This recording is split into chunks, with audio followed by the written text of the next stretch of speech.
Debate competition ആണ് അടുത്തതായിട്ട് ഇവിടെ സാക്ഷ്യം വഹിക്കാൻ പോകുന്നത്.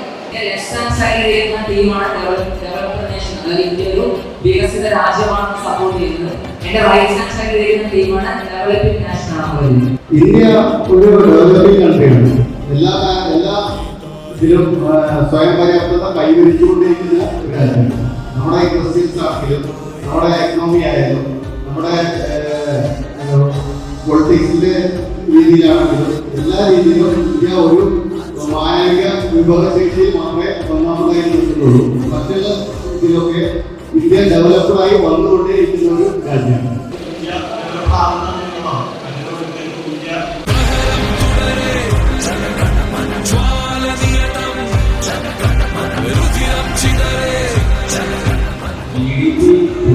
നമ്മുടെ സ്റ്റേറ്റ്മെന്റിൽ പറയുന്നു. കാരണം GDP പറയുമ്പോൾ ഡെവലപ്പിംഗ് കൺട്രീസിനെ മാത്രമേ പറയൂ.